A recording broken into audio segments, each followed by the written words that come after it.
Mark and Joe, well done. Finishes on a high with a win. Mark, I'll come to you first.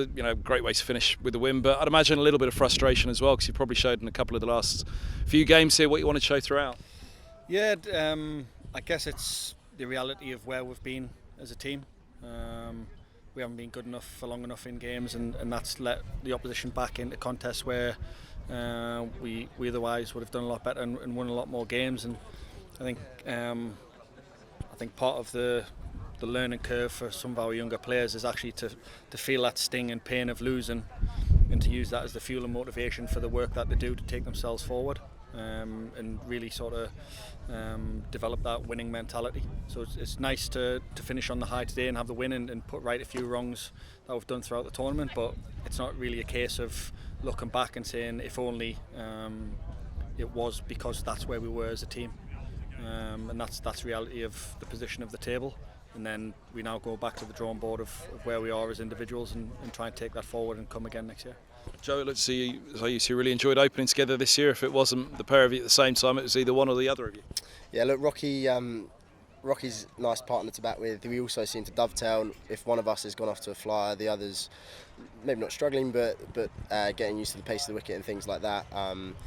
And he's always a calming influence, so it's always nice and reassuring to have him at the other end. Is it a competition you'd love to go back and start over again right now? Sometimes you walk away from a competition and think, right, put it down, move on. But actually this one, I'd imagine there's a lot you feel probably left out there. I think where the squad's at, we probably needed it to come about. We started with high hopes and expectations, and then we got slapped in the face with some of the results that we surrendered, if anything. And that's, like I say, that's the reality of where we are. We've got talent, we've got ability. But we haven't had that sort of that nous and winning mentality. As tough as it is to say, that's been the reality check for the group, and that's what we take forward for the last 4 games of the season, and in a crucial part of the season in the 4-day stuff and the development of the white ball team. So we had quite a lot of lads who played in the 2020 cricket who unfortunately got used to losing as well.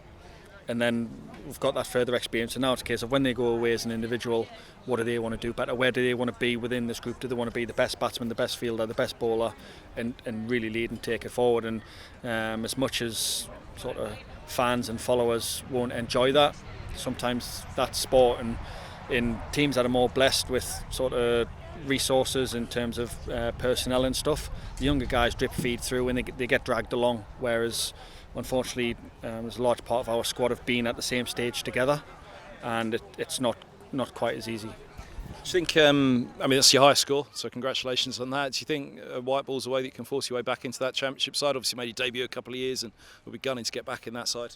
Yeah, absolutely. And it's something I think, just speaking to the coaches and Rory and stuff, 50 over cricket is probably the format that suited me most of the last 2 years. There's no sort of pressure like there is in T20 to score quickly, but there's also the skill and required to really construct an innings, which you need in 4-day cricket. So absolutely, yeah, it's something I'll take confidence going into the second team stuff and hopefully being in around the first team squad to finish the year. Last thought, off to Chelmsford in a couple of weeks. You've got a break before that one starts, but hoping to end the season on a high. Yeah, absolutely. It's all to play for. I think we've got to be. I think off the back of that Warwickshire game, we've got to be looking up, not worrying what's going on behind us, and put our best foot forward and take the game on. I think the way we started the season, it was kind of hoping for the best, whereas now we've had a couple of games where we've gone out and shown our best stuff. So hopefully that continues for September. Thanks for the time. Well done today, lads. Cheers. Thank you.